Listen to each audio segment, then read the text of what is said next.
राधा राधा राधा राधा राधा राधा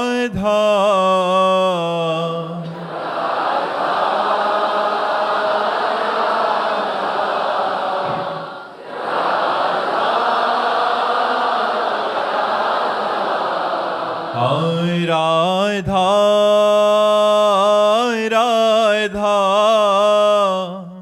राधा राधा राधा राधा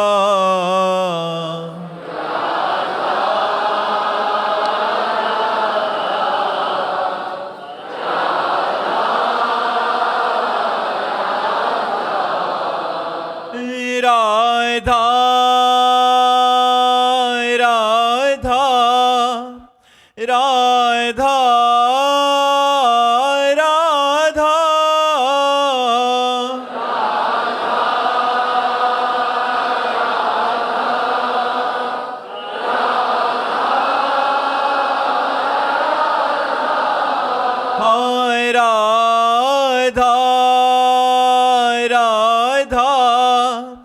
राधा हाय राधा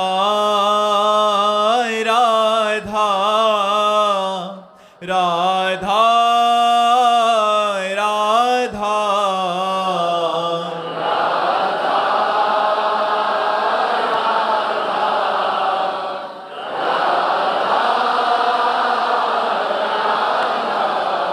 हाय राधा राधा राधा राधा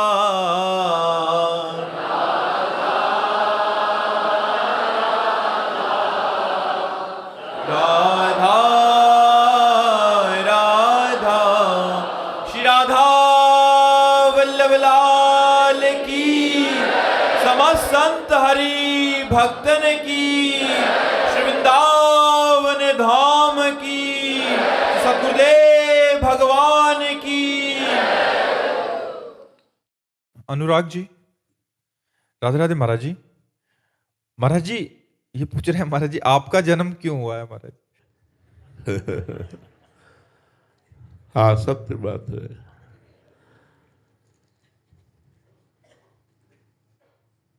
स्वप्न है, जन्म तो हो रही है। स्वप्न है, हमारा जन्म ही नहीं हुआ। आप कौन है? अजन्मा है, हमारा जन्म ही नहीं हुआ। स्वप्न है, ये सत्य नहीं है। ये न पहले था न आगे रहेगा, ये बीच में भास रहा है स्वप्न की तरह। उमा कहूँ मैं अनुभव अपना, सत हरि भजन जगत सब सपना। और मुझ अजन्मा का कभी जन्म ही नहीं हो सकता, केवल भ्रम से ऐसा मान लिया है। उसी भ्रम के कारण जैसे स्वाप्निक शरीर में हम सुख दुख का अनुभव करते हैं, ऐसे जागृत में भी ये मोहा ज्ञान अंधकार से युक्त शरीर है, इस शरीर को माना गया। उसी अज्ञान, अगर आप पूछते हैं क्यों हुआ, तो उसी अज्ञान को मिटाने के लिए, ये भ्रम मिटाने के लिए ये जन्म की बाह्य लीला हुई है। बकाया न मेरा कभी जन्म हुआ न कभी जन्म होगा। मैं अजन्मा हूँ, मैं निर्विकार हूँ, पर विकारी शरीर को स्वीकार करने के कारण विकारी जैसा दिखता हूँ। जन्म मरण युक्त शरीर को स्वीकार करने के कारण जन्म मरण वाला दिखाई देता हूँ। वस्तुतः मैं अजन्मा हूँ, मैं निर्विकार हूँ। तो अभी हम आपको स्वप्न में देख रहे हैं महाराज। आप देख रहे हैं स्वप्न में। ये जो प्रेमानंदधारी शरीर है, ये स्वाप्निक है, ये सत्य नहीं है। ये न था न रहेगा, ये बीच में भास रहा है। कुछ समय बाद ये स्वप्न की तरह मिट जाएगा, इसका कोई अस्तित्व नहीं रहेगा। मेरा अस्तित्व था, मेरा अस्तित्व है और मेरा अस्तित्व रहेगा। महाराज जी आप स्वरूप से बात कर रहे हैं। अब जान जाओ तो जान जाओ, ना जान पाओ तो बस अब इतना ही है। अब इसके आगे अनुभव गम्य भजेंगे संता, अनुभव के द्वारा जाना जा सकता है, वाणी के द्वारा नहीं। राम अतर्क बुद्धि मन बानी, मत हमारी सुनो भवानी। भगवान और भगवान के निज जनों में अंतर नहीं होता, और ये अतर्कनीय स्थिति को प्राप्त होते हैं, ये बातों से नहीं बताया जा सकता जी।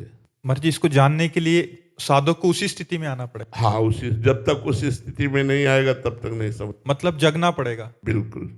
अभी स्वाप्निक पुरुष हो, जब जगोगे तब प्रश्न ही नहीं रह जाएगा, हम तुम नहीं रह जाए, हम न तुम दफ्तर गुम। देखने वाला ही नहीं, देखत देखत ऐसा देखा, बिट गई दुविधा, रह गया एक। एक एको ब्रह्म द्वितीयो नास्ति। एक सब में एक। हजारों घड़ों में हजारों प्रतिबिंब पड़ रहे हैं तो हजारों सूर्य थोड़ी हो गए, सूर्य तो एक ही है। घड़ों के नाश से सूर्य का नाश थोड़ी हो गया, वो तो अविनाशी चमक रहा है। जूही श्रीवास्तव जी बेंगलोर से। राधे राधे महाराज जी। महाराज जी, आपके चरणों में कोटि कोटि प्रणाम। महाराज जी, परम पूज्य प्रातः स्मरणीय श्री भाई जी ने कहा था कि परिस्थितियों या प्राणियों से आशा ना करके केवल आत्म सुख की आशा करनी चाहिए। महाराज जी, इसमें पूज्य भाई जी ने किस आत्म सुख की बात की है, और ये आत्म सुख हम कैसे प्राप्त कर सकते हैं? हमारी आत्मा है श्री भगवान। जब हम भक्ति के द्वारा उस सुख को प्राप्त करना चाहते हैं तो नाम रूप लीला धाम के द्वारा प्राप्त करते हैं। जब हम कर्मयोग के द्वारा उस सुख को प्राप्त करना चाहते हैं तो निष्काम भाव से होकर संपूर्ण चराचर जगत को सुख पहुंचाने की लालसा, बदले में कोई न चाह, तो इससे आत्म सुख की प्राप्ति होती है। यदि हम ज्ञान मार्ग से, ज्ञान योग के द्वारा इसे प्राप्त करना चाहें तो स्थूल सूक्ष्म कारण तीनों शरीरों का बाध करके, पांचों कोशों का बाध करके, आनंदमय कोश, मनोमय कोश, विज्ञानमय कोश, इस तरह प्राणमय कोश, जो अन्नमय कोश, इन सब कोशों का बाध करके, तीनों गुणों पर विजय प्राप्त करके आशा रहित हो जाना, सत असत चिंतन रहित हो जाना, शांत, वो अपने ब्रह्म स्वरूप का अनुभव करके अखंडानंद को प्राप्त होता है। सबसे कठिन समस्या है ये व्यक्ति वस्तु स्थान की आशा का त्याग करना। सबसे कठिन बात है। वेद विद्या पढ़त कर्म धर्मन करत, जलप तन कलप की अवधियानी, चारु गति छाण संसार भटकत भ्रमत, आस की पास नहीं तोरी जानी। हमारे यहाँ सेवकवाणी रस ग्रंथ का सिद्धांत है। सेवकवाणी कह रही कि वेद पुराणों का खूब ज्ञान है, खूब प्रवचन कर रहे हैं, खूब प्रवचन सुन रहे हैं, खूब कर्म धर्मों में भी लगे हुए हैं, लेकिन भोगों की आशा का त्याग नहीं कर पा रहे। व्यक्ति से आशा, वस्तु से सुख की आशा, किसी भोग से सुख की आशा, यही हमारे अत्यंत समीप आत्म सुख को ढके हुए है। समीप अर्थात मैं ही हूं। अपने स्वरूप का विस्मरण करके देह भाव को प्राप्त होकर इंद्रियों के भोगों में जो सुख का अनुभव करते हुए विचरण कर रहा है, मन और इंद्रियों के साथ तदात्म भाव करके, वो कभी आत्म सुख को प्राप्त नहीं हो सकता।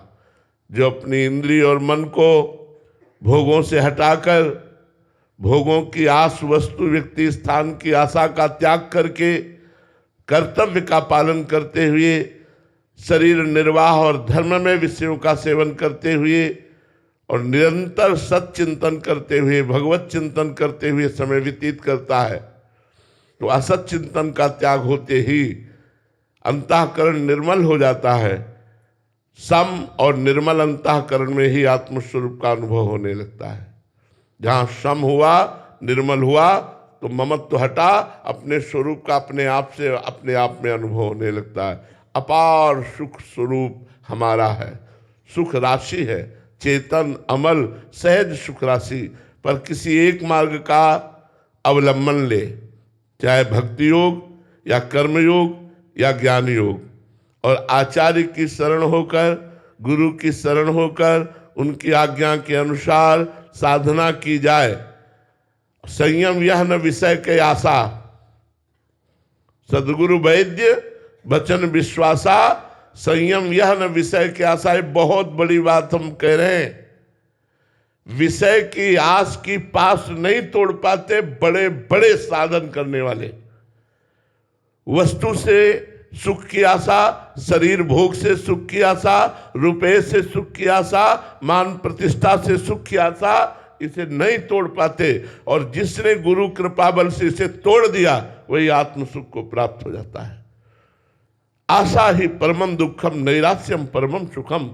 ये आशा नहीं टूट रही। आप लोग देख लीजिए, किसी वस्तु से आशा, किसी व्यक्ति से आशा, धन से आशा, पद से आशा, मान प्रतिष्ठा से आशा, ये बनी ही रहती है। इसी के कारण ना तो भक्ति योग का पूर्ण अनुष्ठान हो पा रहा है, न कर्म योग का और न सांख्य योग का कोई अनुभव नहीं हो पा रहा है। बस कोल्हू के बैल की तरह दिनचर्या चल रही, कोई आत्मानंद का अनुभव नहीं हो रहा है। इसलिए हमारी प्रार्थना है, यदि आत्मानंद, भगवदानंद, परमानंद, विज्ञानानंद, प्रेमानंद, ये सब उसी परमात्मा आनंद के नाम है, ये प्राप्त करना चाहते हैं तो पहले भोगों की आशा का त्याग कर दे। व्यक्ति से आशा का, जो सुख प्राप्त करने की लालसा है, उसका त्याग कर दे। ये आशा ही परमम दुखम नैराश्यम परमम सुखम। ये आशा परम दुख देने वाली है, पर कैसे बताए? ये मन मानता ही नहीं, बड़ा हठीला है और भोगों की आशा कर बैठता है। लाख समझाओ, लाख इसको अनुभव कराओ कि देखो किसी भी भोग में सुख नहीं है। इतिहास साक्षी है, शास्त्र साक्षी है, महत्पुरुष साक्षी है और अपना हृदय भी साक्षी है, लेकिन यह हठीला मन मानता नहीं है। बुद्धि को अपने अधीन करके भोगों की आशा में यह हमारे समय को, हमारे जीवन को नष्ट कर रहा है।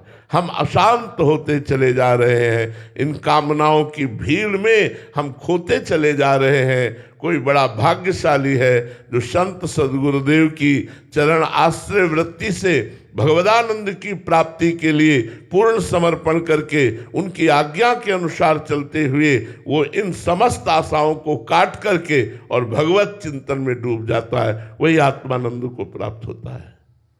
सूरज कुमार जी बिहार से। राधे राधे महाराज जी, आपके चरणों में कोटि कोटि प्रणाम।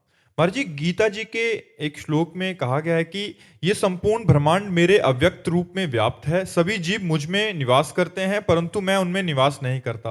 महाराज जी, मैं उन सभी भूतों में निवास नहीं करता, ऐसा महाराज जी कुछ समझ नहीं आया। और सब भगवान ही बने हुए हैं, इसलिए उसमें क्या निवास करेंगे? पहले से ही भगवान बने हुए हैं, उसमें क्या प्रवेश करेंगे? बर्फ में जल प्रवेश नहीं करता, तो आप क्या कहेंगे? बर्फ ही तो जल है, जल ही तो बर्फ बन गया है। तो परमात्मा ही समस्त भूतों के रूप में है, इसलिए उसमें प्रवेश क्या करें? वो उसी रूप में है तो प्रवेश क्या करें? सब भूत उनमें वास करते हैं, विराट स्वरूप है और भगवान ही सब रूपों में है। ये सूक्ष्म स्वरूप है, मैं प्रवेश नहीं करता, ये भगवान की गुप्त बात है, क्योंकि मैं ही उन रूपों में विराजमान हूं, इसलिए प्रवेश क्या कर रहा? बात को समझिए, भगवान ही भूतों के रूप में विराजमान है, इसलिए उसमें प्रवेश क्या करे?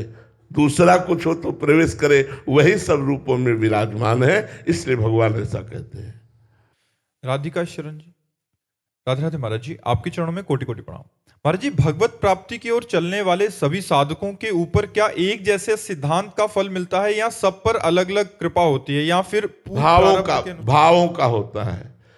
कौन किस भाव से भगवान का सेवन कर रहा है, कितने भाव से सेवन कर रहा है, कितना समर्पण कर रहा है, उसके अनुसार उसको सुख मिलता है। 50 लोग एक जगह बैठ के जप कर रहे हो तो 50 के भाव अलग होंगे, 50 का फल अलग होगा।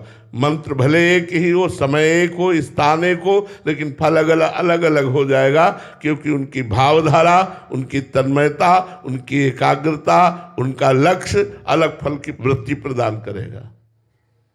और स्वभाव महाराज जी प्रारब्ध के अनुसार इस जीवन का स्वभाव होता है। हाँ, स्वभाव को बदलने के लिए ही तो हमें मनुष्य जीवन मिला है कि हम अपना दैवी संपदा से युक्त होकर साधु स्वभाव गहोंगो। क्योंकि ये स्वभाव 3 गुणों से युक्त है, तो कभी आसुरी, कभी दैवी, कभी मानुषिक, ये ऐसी वृत्ति बदलती रहती, कभी दया, करुणा, शांति, भजन, कभी अशांति, क्रोध, लोभ, मोह, क्षोभ, राग, द्वेष, ईर्ष्या, ये सब प्रपंच होता है। कभी निद्रा, आलस्य, प्रमाद, तंद्रा, ये सब होता है। इन गुणों का चक्र चलता रहता है। हमारा स्वरूप गुणातीत है, इसलिए निरंतर भजन करके अपने स्वभाव को भजन में बना दे। यह जो पर्योमय सहज स्वभाव, श्री हरिवंश नाम रचाओ, नाव सुदृढ़ भव तरन को। हमारी जबान का एक स्वभाव बन जाए, राधा राधा, कृष्ण कृष्ण, राम राम, ऐसे बार बार नाम लेने का स्वभाव बन जाए। भगवान के चरित्र सुनने का स्वभाव बन जाए। श्रुतौ राधिका कीर्तिरंता स्वभावे। हमारे कान जो है वो हृदय से प्रियालाल के चरित्र सुनने के लिए लालायित रहे, हमारी वाणी प्रभु की चर्चा करने के लिए लालायित रहे, हमारे हृदय संत समागम के लिए लालायित रहे, तो हमारा स्वभाव बदल जाएगा। हमारा स्वभाव न बदला तो हमारी साधना का मतलब क्या रहा। 3 गुणों के अनुसार तो सबका स्वभाव बदलता रहता है, लेकिन गुणातीत स्वभाव हो जाना, भगवत स्वरूप स्वभाव हो जाना, यही हमारे मनुष्य जीवन का परम कर्तव्य है। हम भजन के द्वारा, सत्संग के द्वारा, साधु समागम के द्वारा अपने स्वभाव को बदल दें। माता प्रसाद यादव जी, राधे राधे महाराज जी। महाराज जी, क्रोध, ईर्ष्या और अभिमान महाराज जी मेरा पीछा नहीं छोड़ रहा। आपके बताए हुए प्रकाश के माध्यम से चलने का प्रयास भी कर रहा हूं, लेकिन महाराज जी आगे बार बार गिर जाता हूं। हाँ देखो, क्रोध का मूल क्या है? काम है। क्रोध की स्वयं सत्ता नहीं है। कामा संजायते क्रोधा। जब हम कामना करते हैं ऐसा हो और उसके विपरीत होता है तो हमें क्रोध आ जाते हैं। हमें चाहिए कि जोई जोई प्यारो करे सोई मोहि भावे। अगर इस सिद्धांत को स्वीकार करें तो हम क्रोध पर विजय प्राप्त कर लेंगे। ऐसा ही होना चाहिए? नहीं, मेरे प्रभु जैसा चाहते हैं वही सोई जो राम रचि राखा, को करी तर्क बढ़ावे शाखा, अस कही जपन लगे हरिनामा। यदि हम जहां हमें क्रोध आ रहा है उससे विचार पूर्वक देखें कि मेरे भगवान के द्वारा किया हुआ विधान है और ये विधान मंगलमय भगवान के द्वारा है, इसलिए मेरा परम मंगल होगा, मैं क्रोध क्यों करूं? जरूर विपरीत है, पर क्रोध करना ठीक नहीं, क्योंकि भगवान के द्वारा किया हुआ विधान है। ईर्ष्या मेरे से बढ़ा जा रहा है आगे, मत्सरती, मत्सरता ये बहुत गंदी चीज है। ये अपनी भी हानि करती है और दूसरे की भी हानि करती है, इसलिए नहीं, ईर्ष्या मत करो। जितना तुम्हें भगवान दिया है तुम्हारे प्रारब्ध के अनुसार दिया है, तुम्हें जो चाहिए वो भगवान से साधना करके मांगो, आराधना करके मांगो। किसी पे ईर्ष्या क्यों करो? सब में भगवत बुद्धि धारण करो और लोभ नाम का बढ़ाओ। आज 10,000 जपा, आज 15,000 जपा, आज 20,000 जपा, तो धन का लोभ नष्ट हो जाएगा और भगवदानंद की प्राप्ति होने लगेगी। इसलिए क्रोध को शांत करने के लिए मंगलमय भगवान का विधान मानो। ईर्ष्या को शांत करने के लिए सब में भगवत भाव करो। लोभ को शांत करने के लिए खूब नाम जप का लोभ बढ़ाओ, बहुत आनंद आ जाएगा। कबीरा सब जग निर्धना, धनवंता नहीं कोई, धनवंता सोई जानिए जाके राम नाम धन हो। भगवान का नाम रूपी धन जिसके पास है वही सबसे बड़ा धनी है। ईर्ष्या हम क्यों करें किसी से? इतनी फुर्सत क्यों आपको है दूसरे के विषय में ईर्ष्या करने की? नाम जप करो, मन को समय ही मत दो, इसको समय दे। बहुत ये धूर्त है, बहुत धूर्त है। अगर खाली समय रहे तो पटक देगा ये काम, क्रोध, लोभ, मोह, मद, मत्सर ऐसे दलदल में कि निकलना मुश्किल हो जाता है। बड़ा ये दुष्ट है, बड़ा ये नीच है। ये कभी प्रिया प्रीतम के प्रेम में सम्मिलित होने के लिए, लीला में सम्मिलित होने के लिए राजी नहीं होता। ये भोगों में सम्मिलित होने के लिए राजी होता है। ये बड़ा दुष्ट है। इसको लाख समझाओ, संतवाणी सुनाओ, शास्त्र पढ़ाओ, इसको हृदय से समझाओ कि देखो भाई नहीं सुख है, फिर भी हठीला नीच गति वाला मन भोगों में ही लगाता है। इसलिए अगर कोई भगवान का कृपा पात्र बनकर नाम जप करे तो इस मन पर विजय प्राप्त करे, तभी ये काम क्रोध लोभ मोह मद मत्सर ईर्ष्या द्वेष आदि ये नष्ट हो जाते हैं। प्रीति जी दिल्ली से, महर्षि श्री गुरु ग्रंथ साहिब जी में लिखा है कि न निंदिया न उत्सत जाके लोभ मोह अपमाना, हरख सोगते रहे न्यारो ना ही मान अपमाना। महाराज जी क्या इस स्थिति को प्राप्त करना अनिवार्य है मुक्ति के लिए? ये बहुत कठिन प्रतीत होता है। बिल्कुल बिल्कुल, बिना इनके आए बनेगा ही नहीं। किसी की निंदा नहीं करनी, कुत्सित विचार नहीं करने, लोभ नहीं करना, मान अपमान के चक्कर में नहीं पड़ना है। वो तो पद में लिखा हुआ है, हमारे यहाँ भी पद में लिखा हुआ है, संस्कृत में लिखा हुआ है, शत्रु मित्र समझान, ईमान ईमान अपमान सम, दुख सुख लाभ नहान, यह जो कृपा हरिवंश की। मानापमानास तुल्य तुल्य निंदात्म संस्तुति। जब तक वो द्वंद्वों से ऊपर नहीं उठता तब तक वो मोक्ष को प्राप्त नहीं होता। देखो गुरुवाणी जी या भगवान श्री कृष्ण की वाणी गीता जी या भागवत जी या रामचरितमानस जी, ये जो बड़े बड़े सब ग्रंथ हैं, आप सिद्धांत देख लीजिए एक ही मिलेगा, सबका सिद्धांत एक ही मिलेगा। सब वो शब्दों का परिवर्तन केवल होगा, भाषा परिवर्तन होगा, सिद्धांत एक ही मिलेगा। जब तक आप द्वंद्वातीत नहीं होंगे, जब तक त्रिगुणातीत नहीं होंगे, जब तक आशातीत नहीं होंगे, कामना रहित नहीं होंगे, तब तक मोक्ष पदवी को प्राप्त नहीं कर सकते। रेणु भारद्वाज जी, महाराज जी गीता जी में भगवान ने स्वधर्म पालन का बहुत बल दिया है। महाराज जी क्या स्वधर्म का ठीक ठीक पालन करने से प्रभु की प्राप्ति ही हाँ बिल्कुल बिल्कुल हो जाएगी, इसमें कोई संशय नहीं। पर स्वधर्म का पालन करना, पहले समझ ले कि स्वधर्म क्या है। अगर हम शरीर धर्म को लेकर बात करते हैं तो परधर्म है।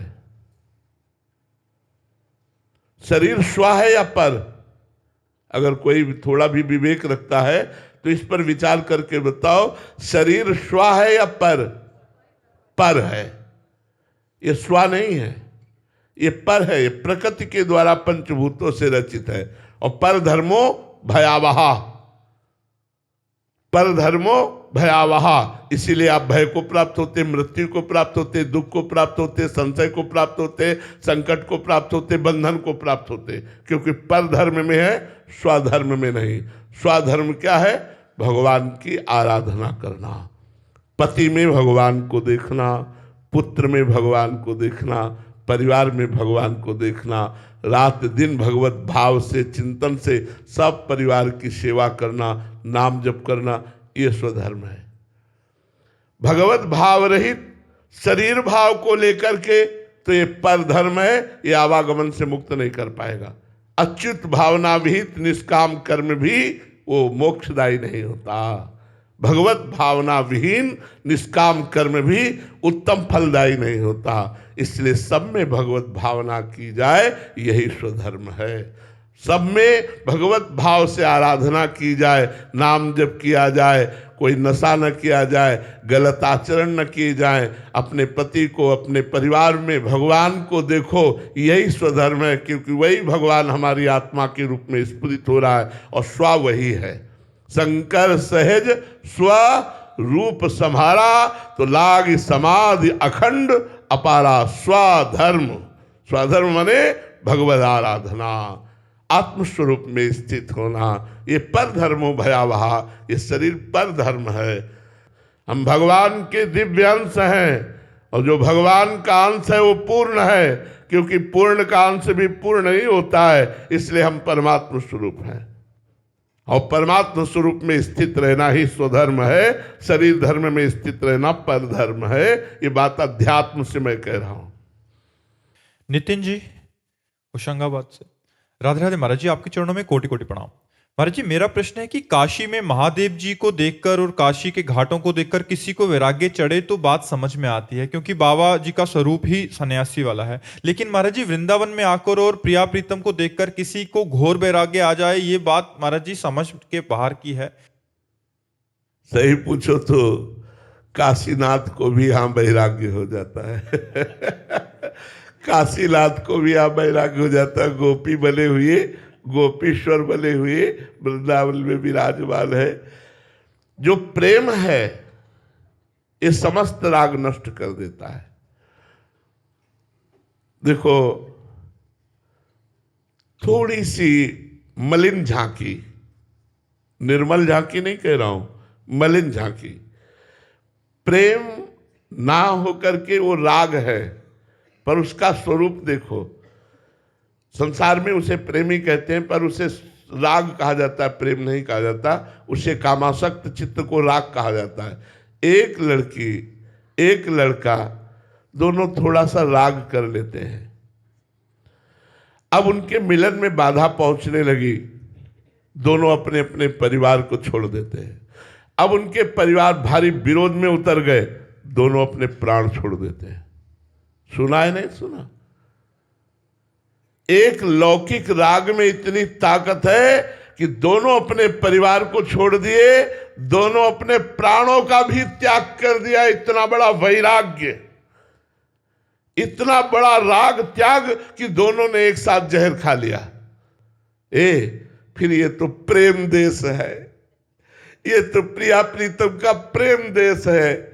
यहां वैराग्य हो जाना कोई बड़ी बात है क्या? वृंदावन में वैराग्य होना बड़ी बात नहीं, क्योंकि प्रेम समस्त रागों का नाश कर देता है। प्रेम जिसके हृदय में उत्पन्न होता है, उससे जैसा वैरागी कौन होता है? गोपियों जैसा वैरागी कौन था? तभी तो उद्धव जैसे वैरागी गोपियों की चरण धूलि पर अपने मस्तक को रखा। वंदे नंद ब्रज स्त्रीणाम पाद रेणुम भीक्षसा यासाम हरि कथोद्गीतम पुनाति भुवनत्रयम्। क्यों? क्योंकि गोपी के हृदय में श्री कृष्ण के सिवा कुछ है ही नहीं। श्री कृष्ण प्रेम में मतवाली गोपियां, न पति न पुत्र न परिवार न शरीर, कोई राग नहीं, और सबके बीच में रह रही, सबके बीच में रह रही है। इसलिए भाई, ये प्रेम देश है। यहाँ वास्तविक वैराग्य तो यही होता है। वास्तविक क्या मतलब? मोक्ष त्यागी भी यही है। काशी में तो वैराग्य मोक्ष प्राप्ति के लिए होता है, लेकिन वृंदावन में वैराग्य मोक्ष त्याग करके भी होता है। मोक्ष के भी वैरागी यहाँ मिलेंगे। प्रेमानुरागी जन यहाँ मोक्ष का भी त्याग कर देते हैं। इसलिए प्रेम का प्रभाव ऐसा होता है। देखो ना, हमने आपको साधारण मलिन उदाहरण दिया कि वो 20 वर्ष से प्यार करने वाले माता पिता परिवार को छोड़ देते हैं। ज्यादा बिन पड़ा तो अपने प्यारे प्राण और देह का त्याग कर देते हैं सांसारिक राग के लिए। फिर परमात्मा से प्यार करने वाले अगर संसार से वैराग्य कर ले तो कौन सी बड़ी बात है? ये कौन सी बड़ी बात है? महाराज जी, बाहरी दृष्टि है अपनी, इसलिए हम बाहरी वस्त्रों के त्याग को या ऐसे को वैराग्य कहते हैं। वास्तविक वैराग्य ऐसा भी हो सकता है कि सब कुछ है और अंदर से इसका हाँ, वास्तविक वैराग्य तो उसे कहते हैं। देखो, वैराग्य की 3 स्थितियां बताई गई शास्त्रों में। पहला कहते हैं त्याग।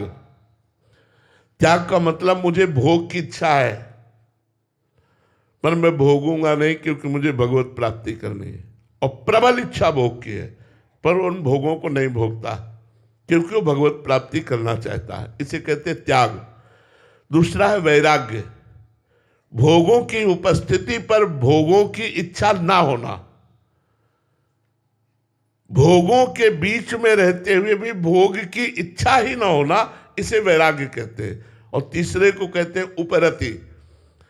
भोग है, ये भोगने वाली वस्तु है, ऐसी स्मृति का भी नाश हो गया, उसे उपरति। उपरति को ब्रह्म साक्षात्कार या भगवत साक्षात्कार किए हुए महापुरुष उपरति को प्राप्त होता है। महाराज जी, पहली स्थिति जो है त्याग आपने बताई, ये तो साधक की बहुत दुखद स्थिति है ये, क्योंकि तन छाड़े मन गए है, दोनों ही दुख होए। तन से भोगना नहीं और मन बार बार भोगने की चाह करता है, दोनों दुख होता है। तो इसी को तो पार करना कठिन। वैराग्य आ गया फिर क्या हो? तो जीत गया, जीत गया। असली वैराग्य आ गया तो जीत गया। अभी तो त्याग के मार्ग पर हम चलना चाहते हैं, पर मन हमारा भोगों में लगा है। बड़ा दुखद है, बड़ा दुखद परिस्थिति होती है, और ये बहुत लंबे समय तक रहता है। वैराग्य, शुद्ध वैराग्य आना, भोगों में अरुचि हो जाना। जैसे मन को कोई खाने की इच्छा नहीं करता, ऐसे भोगों में अरुचि हो जाने को वैराग्य कहते हैं। यहाँ से लेके ब्रह्मलोक तक के भोगों में अरुचि हो जाना, रुचि ही नहीं है। लेकिन अभी हम लोगों में रुचि है, पर हम भोगेंगे नहीं, क्योंकि हमें भगवत प्राप्ति करना, इसे त्याग कहते हैं। महाराज जी उपरति तो बहुत ही ऊंची। तब वो ब्रह्म साक्षात्कार किए हुए महापुरुष को, जो उपरति को प्राप्त महापुरुष, वो उसमें और ब्रह्म में कोई अंतर नहीं। मोनिका जोशी जी राजस्थान से। राधे राधे महाराज जी। महाराज जी, मेरे पति कुछ भी अगर मेरे से काम कराना हो तो नाम जप का लालच देते हैं। मुझे पियर जाना है तो 50,000 नाम करना पड़ेगा। मेरे को लड़ाई हो गई है तो फिर बात मेरे को फिर से करनी है तो 10,000 नाम जप करना पड़ेगा। बहुत कहाँ है यहाँ पति? आपके पति है? यहाँ नहीं आए? आए होते तो हम उनका स्वागत करते। कभी मैसेज करती हूँ तो फिर अगर रिप्लाई नहीं आता तो राधा राधा लिखो तो फिर नाम। क्या बात है, बहुत सुंदर, बहुत सुंदर। हम हमारी बात जरूर उनको कह देना कि बाबा ने प्रणाम कहा है आपको। हे पतियों, ऐसा व्यवहार करो यार, तो सब बात बन जाएगी। ऐसा व्यवहार, हम तो कह रहे पति ऐसा व्यवहार करे, पत्नी डबल करे। उस पतियों को सुधारने के लिए कि तुम शराब नहीं पियोगे, तुम मांस नहीं खाओगे, तुम गंदे आचरण नहीं करोगे, तुम राधा नाम जप करोगे, हम तुम्हारे को बहुत प्यार करेंगे, तुम्हारी बहुत सेवा करेंगे, तुम्हारी आज्ञा का पालन करेंगे। ये जीवन कृतार्थ हो जाए। किसी भी भाव से सही भगवान नाम का उच्चारण जीव का परम मंगल हो जाता है। जिस दिन से राधा शुरू किया, उस दिन से तुम्हारे परम मंगल की, परम सुख की नींव पड़ गई। बलियारी उस पति को जो आपको भजन में ऐसे लगा रहा है, हमें लगता है सब पतियों को ऐसे ही होना चाहिए और सब पत्नियों को भी ऐसे होना चाहिए, तो राम राज्य छा जाए। फिर क्या कहना, फिर तो भगवदानंद छा जाए। बहुत उत्तम बात। हम आपके पति को प्रणाम करते हैं जी। एक जने आए थे तो वो अपने बच्चों से, उनके बच्चे ने बोला हमें वो एप्पल वाला मोबाइल चाहिए जो अभी नया आया है, तो उन्होंने बोला 1 करोड़ नाम जप करो राधा नाम। बहुत सुंदर। तो फिर वो उसको 2 महीने हो गए, कह रहा पूरा ही नहीं हो रहा 1 करोड़। बहुत बहुत बहुत सुंदर। जरूर लगाना चाहिए, ऐसे जरूर लगाना चाहिए। श्री स्वामी एकनाथ जी महाराज थे, तो वो गांव के लोगों को कीर्तन में बुलाने के लिए 250-250 ग्राम चीनी बांटते थे उस समय। जो कीर्तन में आके बैठेगा, कीर्तन करेगा, पाव भर चीनी देंगे। तो गरीब लोग और सब ऐसे लोग, कोई भगवान नाम की प्रियता नहीं है, लेकिन कीर्तन में आ रहे क्योंकि पाव भर चीनी मिलेगी। एक संत कैसे जन कल्याण कर रहा है, पाव भर चीनी का प्रलोभन देकर 1 घंटा 2 घंटा नाम कीर्तन कराया। राम कृष्ण हरि, जय जय राम कृष्ण हरि। उनका मंगल हो गया, उनका कल्याण हो गया। मर जी बिना भाव से जपे भी हो जाएगा। हाँ, भाव कुभाव अनख आलसहु, नाम जपत मंगल दिसित सो। बिना भाव के भी, बिना भाव के जहर पियोगे तो मरोगे कि नहीं मरोगे? तो फिर बिना भाव के राम नाम जप करोगे, तुम्हारा कल्याण हो जाएगा, पक्का हो जाएगा। अगर तुम भजन करते हो तो लोक परलोक के सारे सुख तुम्हारे चरणों में गिरेंगे। कैसी बात करते हो, भजन बहुत बड़ी चीज है। तो अगर लौकिक वस्तु भी चाहिए तो नाम जप करो, पारलौकिक चाहिए तो नाम जप करो। हमारी प्रार्थना मान लो, तुम्हारा मंगल हो जाएगा। नाम जप से सब ठीक हो जाएगा, सब ठीक हो जाएगा। केवल आप नाम जप करो, भाव कुभाव अनख आलसहु, नाम जप मंगल दिसदसहु। मर जी एक बार लगने की बात है। हम जो प्रश्न भी पढ़ते हैं, बहुतों के अनुभव होते हैं, बट एक बार लग गया, आगे चल के तो खुद ही महाराज जी वो रास्ता। देखो, कई बार हमको मन हमें नीचा दिखाता है कि यार तुम्हारे अंदर गंदी बातें हैं तो तुम नाम जप क्यों करो। ऐसी बातें कभी कभी प्रेरित करता है। तो हमें चाहिए कि जब हम गंदी बात नहीं छोड़ सकते तो नाम भी नहीं छोड़ सकते। करना नहीं, हम उदाहरण नहीं दे रहे। एक पत्नी आकर के बोली कि मेरे पति वो शराब पी के 84 जी का पाठ करते और राधा नाम कीर्तन करते। बोलो महाराज जी उनकी गति क्या होगी? तो हमने कहा एक दिन 84 जी और राधा नाम उनको शराब से मुक्त करेगी। एक दिन ये भगवत चरणारविंद की आसक्ति प्रकट होगी और उनको ग्लानि होगी और वो महात्मा बन जाएंगे। छोड़ दिया महाराज जी आपकी जानकारी। अच्छा, हाँ, तो हमें ये जानकारी नहीं थी, लेकिन उन्होंने ये जानकारी दी थी कि पी करके पाठ करते हैं। तो हमने कहा करने दो, एक दिन वो छोड़ देंगे, एक दिन उनका परम कल्याण हो जाएगा। हम सबसे प्रार्थना करते हैं, यदि बुरे आचरण नहीं छोड़ सकते तो राधा नाम पकड़ लीजिए। इसको क्यों छोड़ रहे हो भाई? राधा राधा कहते हुए अगर बुराई के आचरण हो रहे हैं तो एक दिन राधा नाम बुराई पर हावी हो जाएगा और आपकी बुराई का त्याग करवा देगा। आप निश्चिंत रहिए, भगवान नाम में बड़ी सामर्थ्य है। ये मन बड़ा बदमाश है, विषय बड़े आकर्षणकारी हैं, बड़े बड़े विवेकियों को भी भ्रष्ट कर देता है। इसलिए डरो मत, नाम जप करो। नाम से हरिवंश भरोसे भय निडर, नित गर्जत हरिवंश बल। नाम बल ये आपको आगे बढ़ा दे। महाराज जी बहुत अच्छी बात बताई, क्योंकि अभी 3-4 दिन पहले एक जने आए थे, वो कह रहे थे कि हम तम्बाकू खाते हैं बट हम राधा नाम भी करते हैं। तो आपकी यही बात याद आके उनको ये बोला था कि आप करते रहिए, धीरे धीरे अपने आप ही ये सारे। हमारे सैकड़ों अनुभव हैं। एक वृद्ध आए थे, वो एक डिब्बी सिगरेट पीते थे और उन्होंने कहा मेरा भरपूर मन है भजन करूं, पर मेरा मन कहता है मैं बहुत गंदा हूं। तो महाराज जी क्या आप हमें शिष्य बनाएंगे? तुमका पहली ईमानदारी को आपके हम नमस्कार करते हैं कि आपने सच्चाई रख दी। वो वृंदावन अखंडवास कर रहे हैं, एक भी नहीं पीते, सब छोड़ दिया। अगर हम पहले ही दिन कह देते कि हम तुम्हें दीक्षा नहीं देंगे क्योंकि तुम सिगरेट पीते हो, पहले सिगरेट छोड़ के आओ, तो कभी ऐसा नहीं होता। हमने उनको अनुमति दी कि आप जो डिब्बियों के डिब्बे पीते हो धीरे धीरे कम करो। देखो व्यसन, अब जैसे कई बच्चे ऐसे हैं जो हॉस्टल में, कई ऐसे सर्विसमैन हैं कि उनकी व्यवस्थाएं नहीं है, उनको भोजन में प्याज लहसुन खाना ही पड़ता है, नहीं तो जिए कैसे? व्यवस्था ही नहीं है। तो उनके लिए व्यवस्था बताई कि आप थोड़ी किशमिश खरीद लो, ठाकुर जी को भोग लगा दो, और जब आपके भोजन में वो जो भी पड़ा हुआ है उसमें आप किशमिश का प्रसाद डालकर जय राधा वल्लभ लाल की कहो। वो प्याज लहसुन आपकी बुद्धि भ्रष्ट नहीं कर पाएगा, लेकिन आप नाम जप करो, भजन करो। चाहे प्याज लहसुन भी खा रहे हो तो भजन करो, भजन छुड़वाएगा तुमसे, भजन तुम्हें निर्विकार करेगा। वो घोर तमोगुणी है, इसलिए हमारे अध्यात्म मार्ग में उसे बिल्कुल निषेध किया गया है।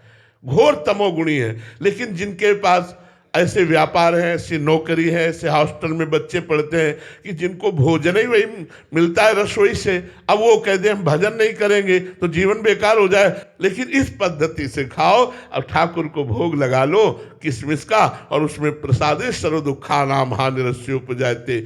एक बूंद गंगा जल में यदि एक टैंकर पानी डाल दिया जाए तो उसे पूरे को गंगा जल ही कहा जाएगा, इसलिए प्रसाद स्वरूप हो जाएगा। भजन करो, खूब भजन करो। खास बात भजन करना है। भजन करोगे सब विकार नष्ट हो जाएंगे, मंगल हो जाएगा। भजन नहीं होगा, ये छोड़ो, विकार छोड़कर भजन करें कभी नहीं कर पाओगे। भजन करोगे तो विकार छूट जाएंगे। इसलिए गोस्वामी तुलसीदास जी ने एक सिद्धांत रखा, बिगड़ी जन्म अनेक की अब ही सुधरे आज। पहली बात हुई राम को, फिर दूसरी बात नाम जप, फिर तीसरी बात तज कुसुमाज। ये गंदे आचरण छोड़ने की बात पहले नहीं कही क्योंकि छूट ही नहीं सकते। पहले भगवान की शरण में आओ और नाम जप करो, फिर ये गंदे आचरण अपने आप छूटने लगेंगे, तुम्हारा हृदय जलने लगेगा। आज के बाद नहीं करूंगा, प्रभु मुझे क्षमा करो, ऐसा हृदय में पश्चाताप होगा और आप छोड़ देंगे। श्री राधा वल्लभ लाल की जय।